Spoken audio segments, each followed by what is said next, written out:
y'all want to hear some fun? We gonna laugh at this. Chini Mussolini said, oh, things are gonna be so beautiful. You're gonna say, oh, please stop. I had enough. I had enough. Okay, but here it goes. Say money gonna be so, everybody gonna be so rich. Oh. Health insurance gone. He didn't want to feed you. He cut off jobs. And now, gas is almost at the price of food. Wait a minute. Come on now. We gotta laugh about this. We gotta laugh. Ain't no use in getting all upset. No, we gotta laugh about it. You got played. He said, I'm gonna make America great again. And you can't go to the doctor.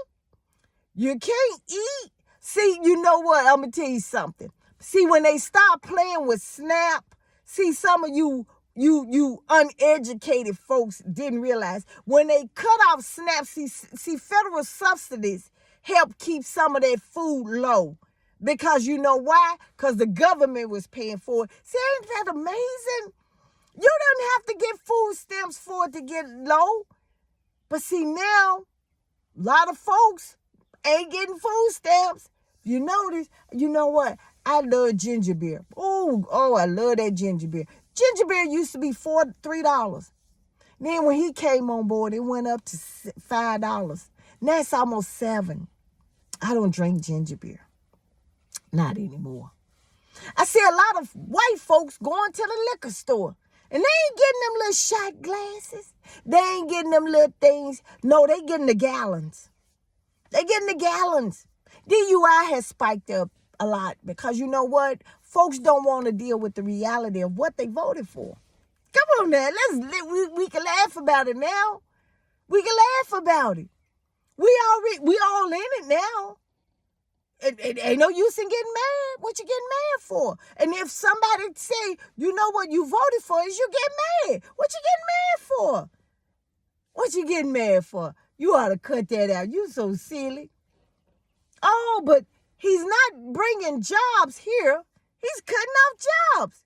Because you people thought that if he stopped putting pressure on so many of these companies of bringing stuff in, they'll say, hey, we better go back to America. But you know what? See, America ain't really made nothing in a long time. They outsourced. In fact, I'm going to even go further. You know, when you call up these so-called companies, insurance companies, and all these other companies, many of these companies, insurance, from car insurance to companies, Best Buy, all of them, when you call, it's going to another country. That's why some of them don't even know what laws are going about. Because they're not teaching them about consumer laws here. They teaching them about customer service. But you thought that when Trump putting these bullies on them, that it was going to be okay. Then he found out that, hey, Supreme Court says this stuff is illegal. And he don't say, I'm sorry, or let me pay that back, or let me give it back. No, he says, you know what, I'm going to charge everybody that. He's breaking the law. But wait a minute now. Wait, but this is even funny. It gets even funny. While all this stuff is going on, are you enjoying the moment? Are you enjoying the moment? See, it's hard when you got to figure out how you if your job gonna be here or not. See, they not giving you too many notices now. Many companies are just shutting down. Some are giving you notice, but others are not. They downsizing. See, he don't want you to know the numbers. And see, you people that voted for him, y'all believe that when he say something, it's true. How could you military people that voted for him, how could you say that you support him when he called John McCain a loser for getting caught? He can't relate to you, but you can relate to him. Your sons and daughters are mere sacrifice for his wealth. How did it make you feel? And then one woman said, I don't blame him for my son being killed. I blame the person that did it. But your son got the orders from him. You can barely eat now. Now you can barely go to work. How's that? That's funny, ain't it? That you would think that little instant where you go in there and touch and say who you vote for, you didn't think it was going to affect you. My vote don't count. They going to do whatever they want to do. Oh, it's all corrupt anyway. See, before there were guardrails. Now it's unhinged. We waking up to wars we didn't even know was getting ready to happen. Bombing other countries, we didn't know it was happening. And of course you got some idiots out there saying, go President Trump. Because they ain't got shit to lose. Their life is already shitty. What makes you think they want your life any better? But it even gets even further. Is this right here. You have folks that still think that you're oblivious. You know what gets me is this right here. And this is our Pam Bundy of a drunk. Marsha Blackburn is talking about how Trump is doing so much good, especially in Tennessee, especially in Memphis. Oh, he doing so good, but gas is $3.99. Y'all giving in. Memphis gave in. Surely y'all should see some benefits other than crime. Them your folks. Them ain't no out of town. They ain't the immigrants that's sitting here and breaking in and shooting at each other. It's you. It's you. You mean to tell me that it done got to the point now where you want to blame an immigrant for crime, and when you can't control your own child, or better yet, you don't want to tell the police where the crime is going. You accepting the fact that garbage is all over the place, and you don't want to, but he black. He's a black mayor. He's doing such a good job. He's doing, and half of y'all can't even get your garbage picked up. Half of y'all is sitting up here complaining on social media about stuff that goes on in Memphis. But, oh, y'all get on there and do the minstrel show. Oh, what, Paul Young, you doing a good job. Oh, Paul Young, Lee Harris, you doing a good job. Do. Laugh about it. Because them two was the one that brought Trump there. It's amazing. It is amazing to me that so many people see all of this, and still think that they vote don't count, that, corruption is there, and it's nothing gonna change. But back to Marsha Blackburn. See, she's running off of a racist platform. She's running on the fact that Trump endorsed her. She's running on the fact that she wants you to think that Tennessee is benefiting from Trump. But yet,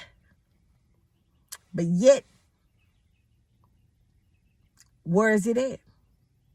You would think that with all these politicians in Tennessee not kissing, licking his ass, his crusty ass, that you would see of all of us, because Tennessee voluntarily told him to come in. You would think that we would have his favor and blessings when it comes to that. But in fact, you don't. But this is the part where the chicken and the watermelon come in from. Yeah, I call it watermelon because I'm from the South.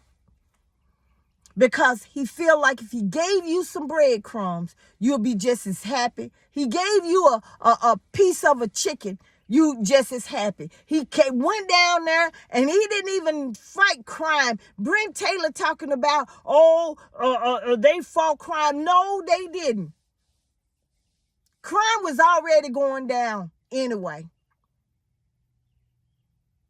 And then even more fact of the matter was that the fact that y'all have a shortage of police officers in Memphis, didn't nobody take that into accountability. Because they attacked the Memphis police back here when Warden, a black mayor, was in office. But y'all ain't take that in consideration. That Jim, what's his name, Strickland, ran and helped cut it. And then turned around and ran on the platform of reducing crime, which he never did. But y'all don't want to hear about that. Y'all don't want to hear about that. It didn't make any sense that y'all would do that. Then y'all thought y'all were getting a better chance, Paul Young, who was a Republican who turned Democrat and won the mayor's office.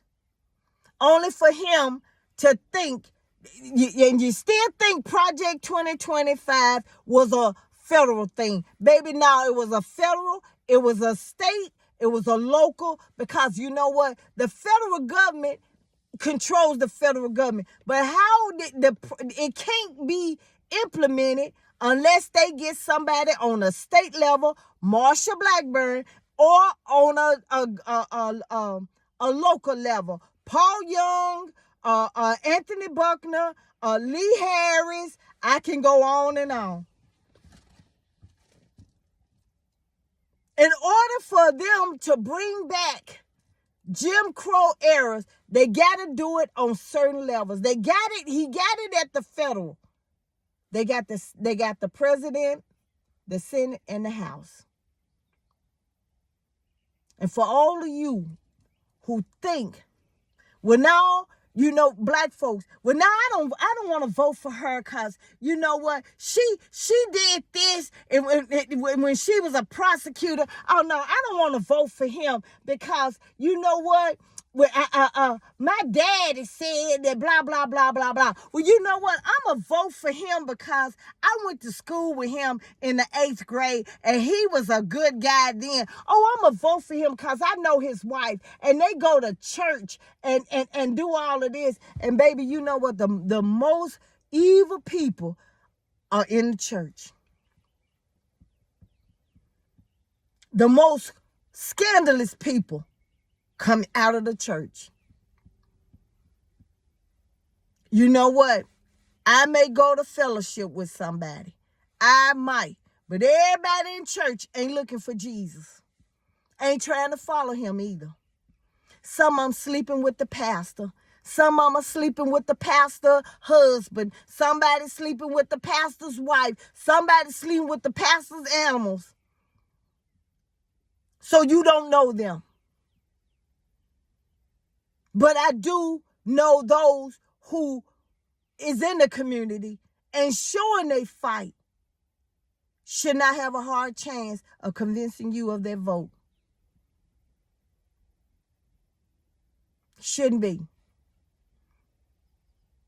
But if you think Project 2025 ended at the federal level, you are sadly mistaken. If you think that your vote don't count, you are so delusional. And if you think that we do not have a fight on our hands, whether it's spiritual or it's physical, you are sadly mistaken. Some of y'all will sit here and won't even fight up for yourselves, let alone Jesus, and you never met him. Let's see how that's going to turn out. But you go to church and worship him, but you're going to be just like Peter. Before he get here, you're going to deny him all the way. Because you're doing it now. You don't want to get involved. No, I'm not into politics. No, I don't want to do all of that. Oh, no, it don't affect me. Jesus got me. I go to church. I pay my tithe. You don't want nobody to see you struggling. Got a car, no, you can't even pay. Got a house, you trying to worry about where the next house note gonna come from. You're scared your man or your husband gonna lose his job and everything. No, See, real Christians don't sit and worry like that. You know what? I get on my knees, I pray, and I tell God, I trust you. But you gonna watch over us. I trust you, God. Because my motto, if you're going to pray, don't worry. If you're going to worry, ain't no use in praying. And if you want something better, this is not just, you know what, everybody think this is all about political. No, it ain't. It's spiritual. It's spiritual. Where are you going to be with the fight? Because see, now, you know, evil is the norm now. Evil is the norm. How you said, Samantha, why you say that? You got a man who has fornicated, committed assault, did everything almost up under the sun, and he became president. Back here in 1970, they would have ran him out of the country. But they embracing him. You got folks now who are so adamant and so quick to call somebody a racial slur because they think they better than somebody. You got folks who sit here and envy of other folks who came here with nothing and gained something as saying that the government gave them all when you had the same chance of getting the same dream, but you sat on your tail. You got folks who are mad at other folks just because of their color, their race, and their ethics, and whatever. Who gives a shit if two men living as, you know what? I'm going to say this. God is not a forceful God. God is a God of love. He didn't force nobody to walk with him. He showed him. How would you, if you sitting up there and you don't like two men living with you, living next to you, and they living as gay, or two women living next to you, you know what? You don't go and shun them and look all at them funny. You show them love. You show them compassion. You show them what God is in you. That's what you show them. And then when they ask you, why are you like that to me? Because this is the God I serve. The God ain't all about hurting nobody and trying to, you know what? Yeah, he going to destroy some folk, but he ain't out here trying to hurt children and stuff like that. I had somebody to tell me, I'm going to close this up, talking about I'm voting for Trump because he in there protecting abortions. Now, half of y'all don't need to have kids. Half of you don't. I go on YouTube and crime and law and see how folks and mothers and hurt their daughters and sons and put them in containers and throw them out like garbage. Throw them out like garbage. That child had you know what? And if we need to start thinking about that. Some folks don't need to have kids. And some folks don't need to. And then you have people that said, you know what, I'm going to give this child away. And the child get adopted into a family only to find out that, you know what, that happened.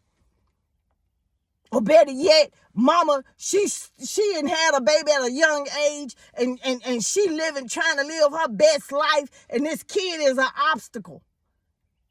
Let the stepdaddy come in there, the boyfriend come in there and beat him to death. I'm going to tell you something about me. Then I'm going to go because I gotta build this fireplace because people looking at me and saying, Samantha, why don't you frame it up? I got pregnant in my 20s. You know what my mama told me? She said, you know what? You're a mama now. And there was times I wanted to go somewhere and I wanted to do things, but I couldn't because I had a child. And a lot of times I didn't have a babysitter. But I didn't get mad at that child. I didn't get mad at it. You know what I started doing? That's my future. That's my legacy. When as she got older, and then I had a son, when my son, I realized that, you know what, the best part of my life wasn't at the club.